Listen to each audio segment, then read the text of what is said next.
Hello up there. It's Brad J. Lamb. You too can become a condo millionaire. The Todd Shapiro Show. Canada Laughs. Sirius XM 168. Favorite sponsor and friend. Brad J. Lamb's here, TorontoCondos.com. How are you, Brad? I'm disturbed today. Oh no. Yeah. Uh-oh. You're coming in hot? Yeah, I have a question for you, though. Razor.com, how's that work? RazorCompany.com. Subscription-based service, sort of what Dollar Shave just sold for $1 billion. I don't know if you saw that.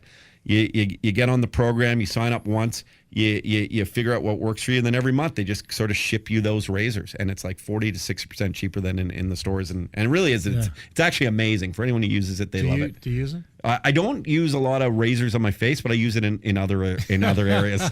I use it for the dome. Yeah. Good I have a shaved head like you, Brad, and they're good for that. Yeah. I don't cut myself a lot with those ones. Yeah. With their razors. The razor industry is a complete ripoff.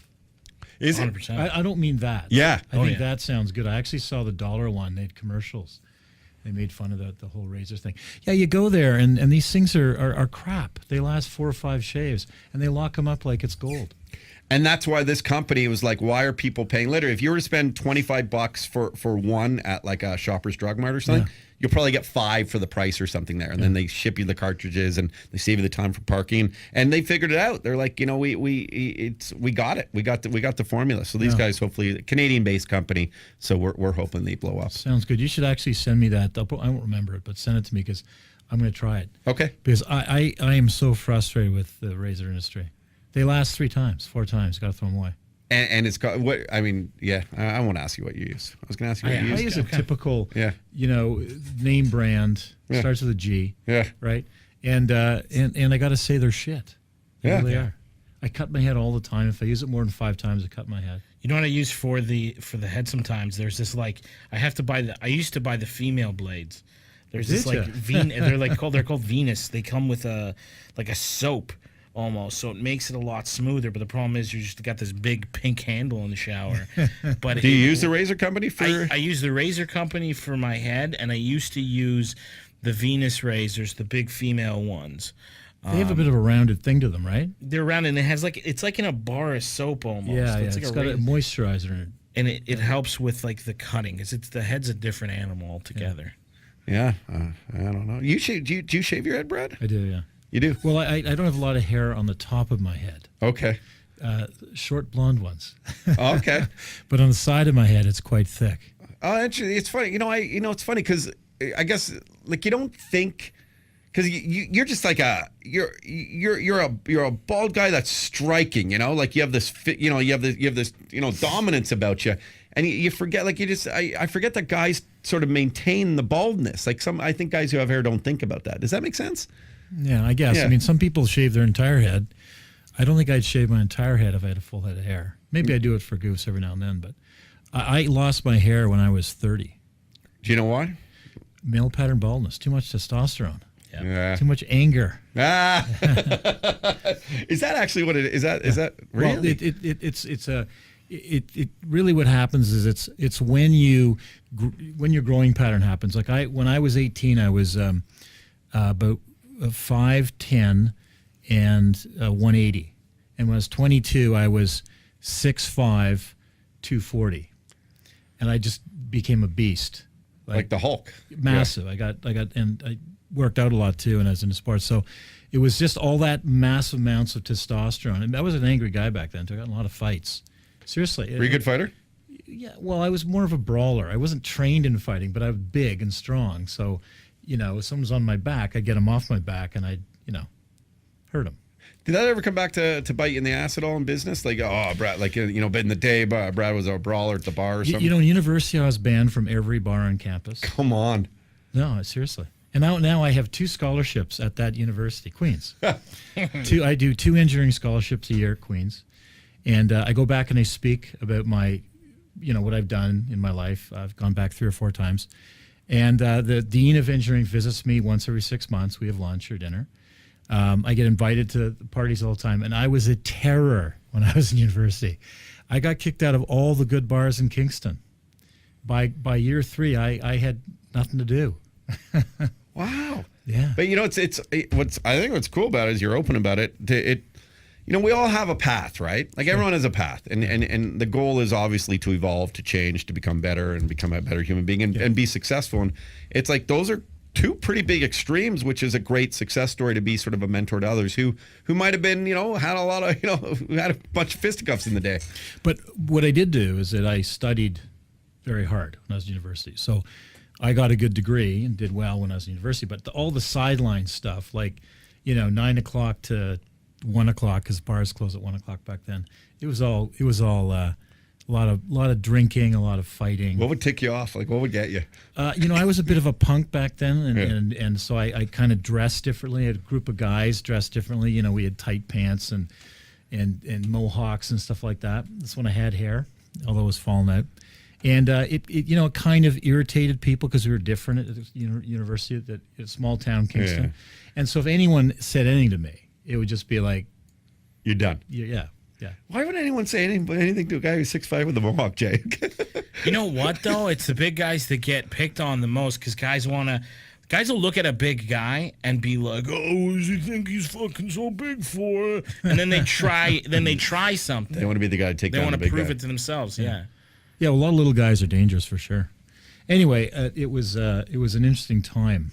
Yeah, Those 4 years, That's very cool. very enjoyable. Yeah, I appreciate you being so open about your past. Brad J. Lamb from No, I do. I mean, I always say to people about being genuine. Especially you pop on a radio show, and so it doesn't come across like big sells and everything. Like when people get to know personalities, they love that. Like they love realness. I think it builds trust through that because we all kind of have. We all have done things in our lives that we're not so proud of, right? Absolutely. How's the real estate market going? Well, it's going great, but I got to say I'm really upset about this new 15% tax in British Columbia. It's just a nightmare that it's happened here, and it's racist. It's purely aimed at the Chinese community. There are 500,000 Chinese people in Greater Vancouver. And I hope that they all vote against this party, Christy Clark's party, next time and get her out of office and show it's a racist tax. It's small-minded. It's going to be very, very hard to track and to verify if someone's really a non-resident. It's very easy to give money to a relative who is a resident to buy something for you. It's insane. It's completely insane. And by the way, it's not a solution. The solution is very simple. Increase the supply. Why are prices so high in Vancouver? There's not enough housing for the number of people who want to live there. Either don't let people live there, and the way to do that is to price them out of the market, or increase the amount of housing. Like allow buildings to be a bit higher. I've talked about that ad nauseum on the show. Yep. More lots in the countryside. Or allow more density in areas like if you're only allowing 50-foot lots, allow 25-foot lots, allow 20-foot lots, allow more lots, more people. That's the future. And to say that to tax someone who's interested in investing in your country, it's protectionist. Why don't we nationalize the oil again? Why don't we go through that whole stupid process? It's just stupid. Just for the layman, me. So the Ontario Finance Minister, Charles Sousa, said he'll be watching the success of this BC's new 15% tax very closely. So when did this get passed? You know what? It probably hasn't yet passed their legislature. It's been proposed. Okay. It's imminent for sure. They're going to table it soon if they haven't already. And it's a 15% land transfer tax for non-residents. And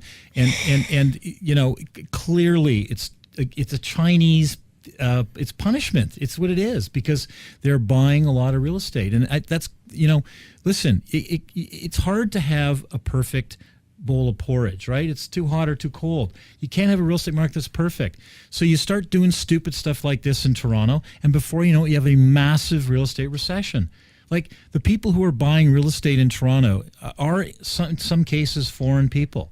Right, foreigners, and they don't live here. They also invest in Germany. Like nobody cares if a foreigner buys an office building, but they care if they buy a house.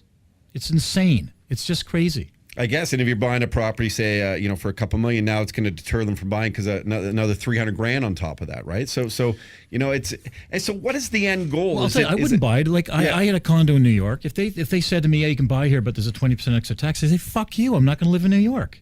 Like, that's what I would say. And there goes your investment. I'm not going to live in New York. I'm not going to spend the money. I'm not going to visit there as much. I'm not going to deposit. I'm not going to go for dinner. go to bars, buy clothing in their stores, all that stuff, right? I'm not going to do it. Filters down, no question. It'll crush Listen, tourism. if you're rich Yeah. and you can afford multiple homes, you can also afford to do that, right? Yeah. He Fuck just off. gave me the finger. Yeah, I mean, honestly, I'm very pissed off with this tax. I can It's tell. so small-minded, and the fact that our finance minister is even considering it indicates this is the wrong government for Ontario. Seriously, it is, or the wrong leadership. I guess, the real estate market is so important, isn't it, in determining kind of like the rest of how things, like an ecosystem. Like you need it going strong. Yeah. So if you're going to deter money from coming in, that will trickle down. People still won't be able to afford necessarily those homes, but they'll be affected in other ways, whether because less money from someone going to their shop or less that type of stuff. And I guess, is that sort of the ultimate exactly. fear? Look at this in Toronto. So why do we have 20 new office buildings? More office buildings have been built in Toronto in the last 5 years than New York City. Wow. That's crazy. Any city in North America. This is the number one boom town. Why do you think that is? Do you think it's because all these office jobs just materialize downtown?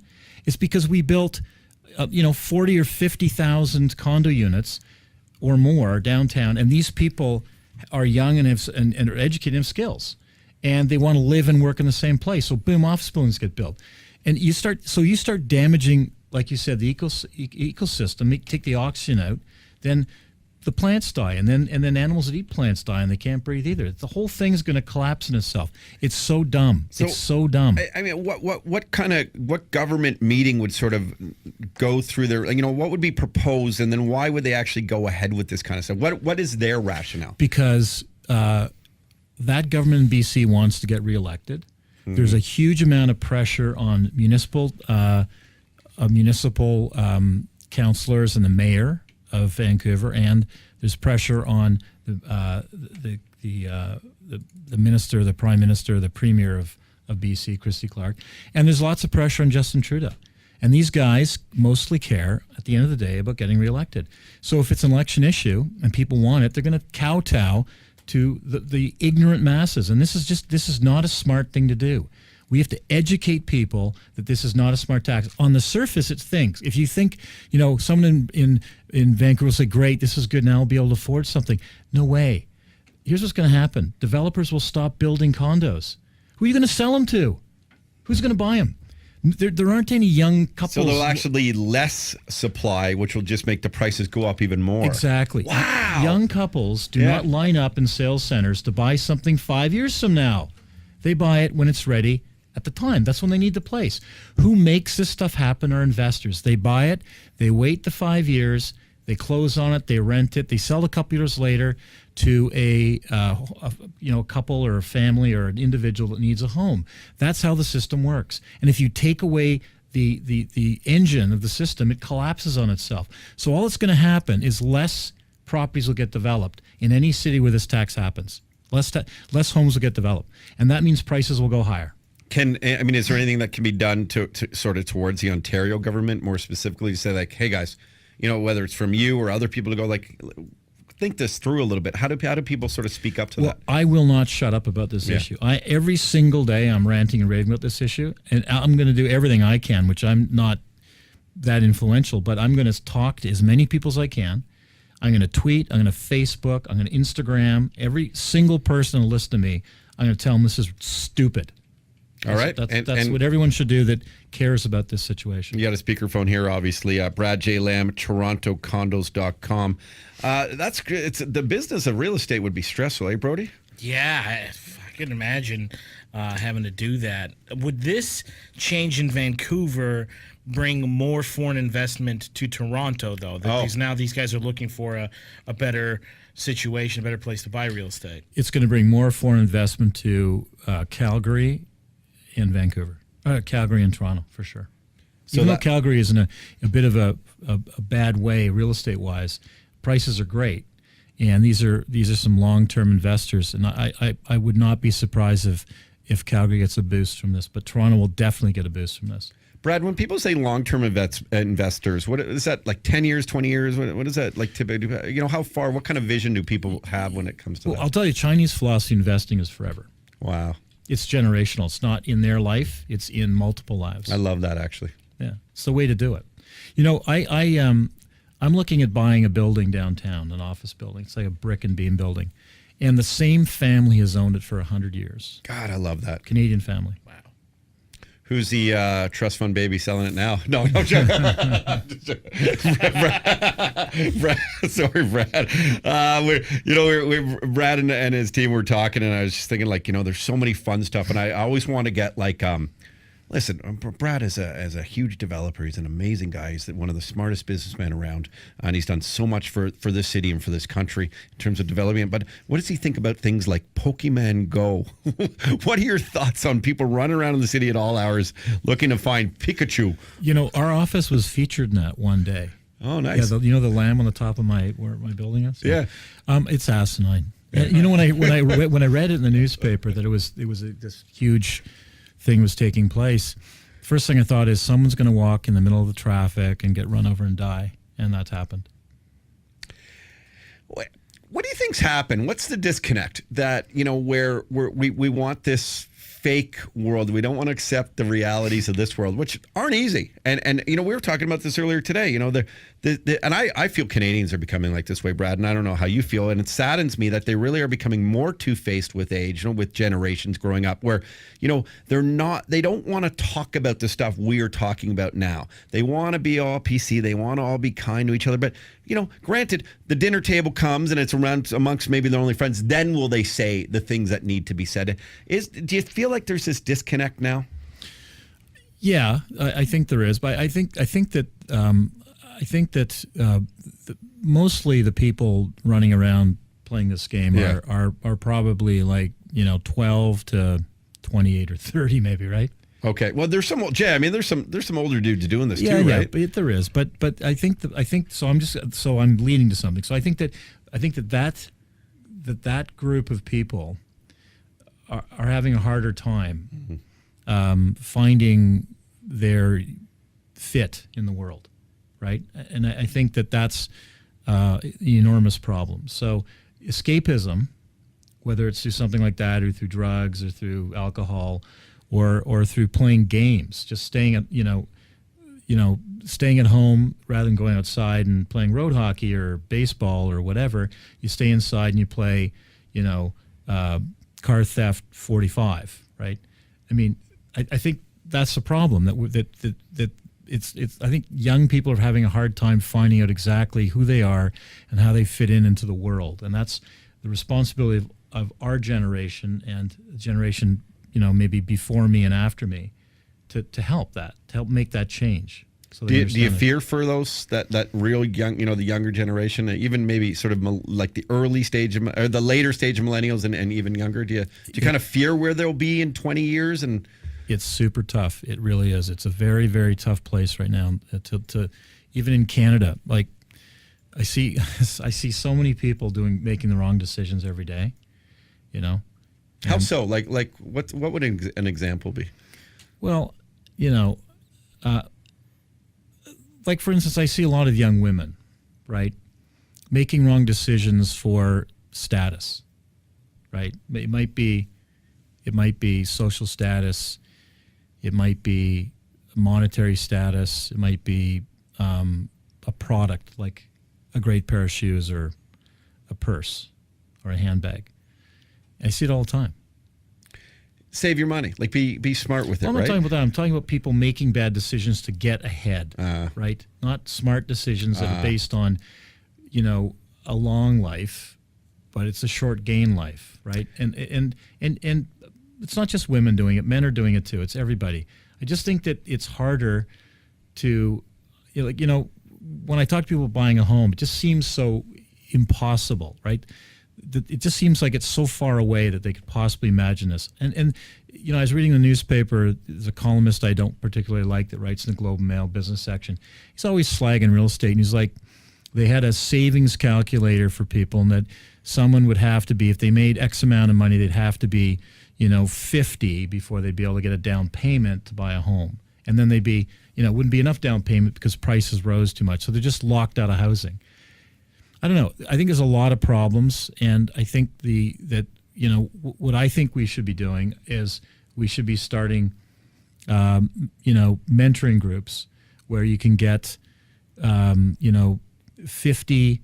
Well, you can start small, but a certain number of people that have their shit together, and they can sit down with groups of 10 or so people for an hour or two a day and just talk and answer questions and give feedback and mentor people and talk about their experiences and things like that. And you could get doctors, lawyers, real estate people, programmers, anyone who's achieved some level of success to talk to people from an early age. Like, you got to get them when they're 12, before they start making bad decisions, even bad decisions about what courses to take in university, What side do you see me on that? Being mentored or maybe being a mentor? No, I think you're a mentor. Thank you. No, you are, of course, right? The one advice I will say, and I've only started to get a grasp of this with probably with age, and I think having a kid changed everything for me, was that, it is about having a career and not just instant success in whatever you choose. And it's not to say that you can't switch a passion and have a new career and make the most of that. And a lot of that comes in building relationships on the way. And I see with millennials, like if you jump a job just to get an extra $1,000 on your salary, or maybe, it's closer to your home, so that appeals to you, or just the change is even what it is, you're going to burn a bridge on that, and if you can last a little bit longer, maybe the sacrifice, maybe it's 10 grand a year, maybe instead of 85, it's 75, which is a great living. But you build a lot of relationships to that. And one day when something comes crashing, which ultimately it does for a lot of us, you'll have someone to call. You'll have someone to pick up a phone to get that help when you'll need it. And people will want to help. I think the relationship aspect of life. And that I feel is getting lost. I really do. I feel that's getting lost, more so in the workplace environment. It's okay to have friendships and relationships and work hard. And that's one of the things I would like to try and mentor to people. You're 100% right about that. I see that in my real estate brokerage every day, where people make a leap for the perception of more money in their pocket, but what they lose is loyalty, education, mentoring, a shelter in a storm. When things go bad, is this person going to help me, right? And that gets built over time through trust and a building of loyalty. And it's a problem today for sure. And I mean, it was less of a problem 50 years ago, and it's become more of a problem as I suppose as employers have more options to terminate people and try to save money and cut back. So it's a two-way street. Yeah, that's right? fair. You have to provide almost a guarantee of employment to get someone to give you the loyalty that you want as an employer, to get the best out of them and they get the best out of you. It's a two-way street for sure. And I think a lot of companies are very quick to chop and get rid of people rather than hang on to them if they can. But hierarchy's got to be important, I think, still, respecting the hierarchy of things and the experience and stuff. I think, would you agree with that? Yeah. I mean, I used to like my father was full of shit in many ways. And we didn't always agree. But, when my dad would tell me stories of his youth, and an incredible life, right? Like, couldn't imagine living the life he lived till he was 20 or 22, right? And you learned from those stories, right? It's like reading a book, but it's being told to you. And I think that actually that's something that I also, I feel that people don't read enough, right? Like, they don't get enough. I mean, it's hard to get all the experience you need in the world just by living your life. So I think people should be reading more, like a minimum book a month. Right? That's I think, does Oprah do that? I think Oprah. Yeah, the book club, right? Jay, we should have a book club. 100%. The Brad J. Lamb Realty Book Club. You should. Yeah, let's do it. Jay, I'm not honestly. I need to pick up on my reading for sure. Are you reading right now? Because you're more about you educate yourself a lot. I try to. I haven't been reading lately though. No, I haven't. I have nothing on my nightstand. It's crazy. By the way, good cartoons don't count. You're a Game of Thrones fan, aren't you? Oh yeah, yeah. I don't understand that fucking shit. They just passed the book, right? They've outpaced the books. Yeah. Well, I don't know. That could be true. Yeah. I don't know about that. I did see a picture of the guy who wrote it. Interesting looking dude. Okay. But what an unbelievable. It's an unbelievable TV show. The best TV show ever, I got to say. Ever. Jay, are you a Game of Thrones guy? I watched the first 2 seasons. I love it. I just like binge it in the wintertime. I try not to get into television during like nice weather. Brad, is it something you can? Because I haven't. I tried, to be honest, and I was like, I kind of got too horny at the times. I don't think I should have been, because there was like a lot of nudity in it. You know, There is. And I'm like, so I'm trying to follow along, and then with my ADHD, next thing I know, say a great pair of boobs. I'm like, I'm completely lost now. I'm only thinking about one thing. But I mean, is it one of those shows you can pick up at any time? Like, you know? No, I think you need to start from the beginning. Okay. And get a sense, because there's an awful lot of betrayal Yeah. that takes place, and there's a lot of pretty graphic murder. Yeah. It's a, you know, it is, I mean, it's obviously just a fantasy, but it's kind of it's a little bit like Lord of the Rings, but way more violent. And it's you know, there's dragons and other odd creatures. Kind of like the real estate game. A little bit. A little bit. But the betrayal, I mean, it's it's funny, because when you watch shows with betrayal, you start to see, like, as violent as things are, you start to realize nothing, whether it's fantasy or the olden days or now, like, it's kind of always, it's just, it reminds you of how crazy this world is, right? Yeah, and you know, the thing about this show is it's one of those shows, much like Lord of the Rings, that the moral, the ones that never lose the moral high ground are the ones that keep moving year to year, because a lot of people die in this series, and you can clearly see now who the two people are that are going to end up at the top of the mountain.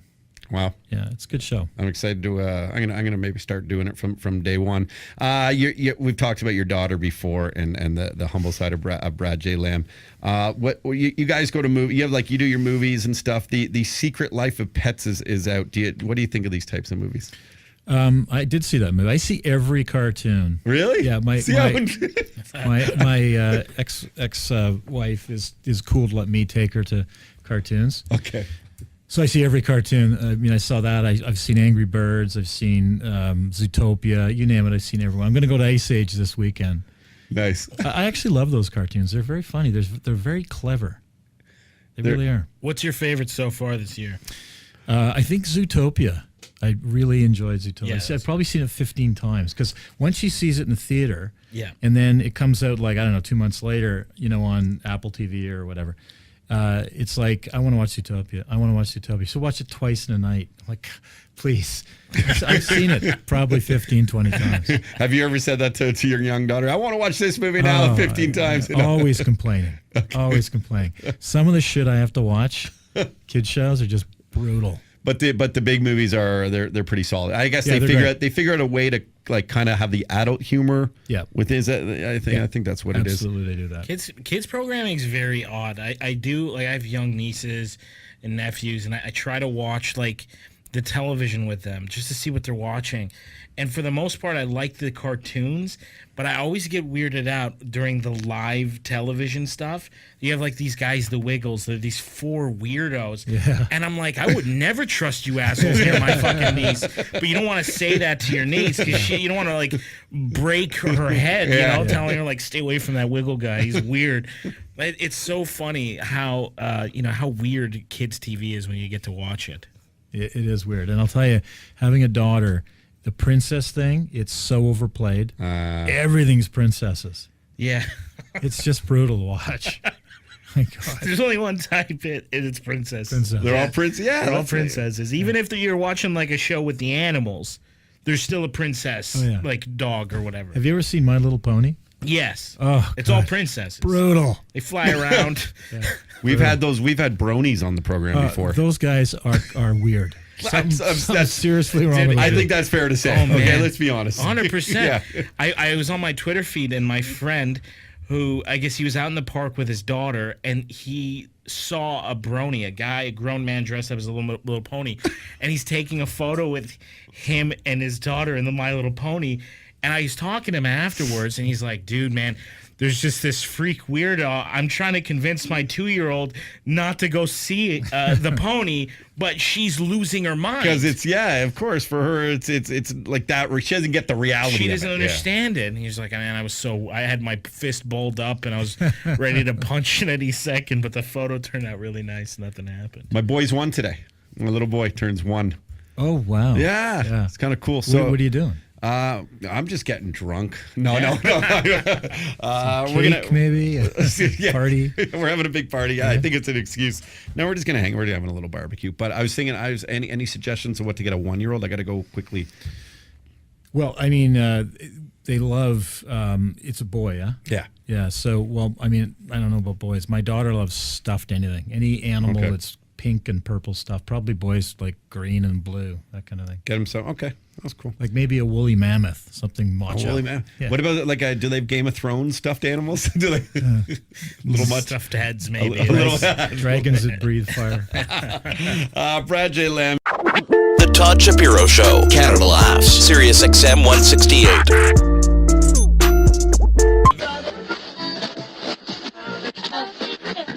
The Todd Shapiro Show. All right, we really appreciate you watching that video. Make sure you check out some more videos. Why not? Let's get caught in the Shapiro Show vortex right here. Or you can subscribe to the channel right here and check out videos at any point because we're going to give you all the alerts. We do appreciate you being a part of our family. Most families hate each other, not ours. We love you.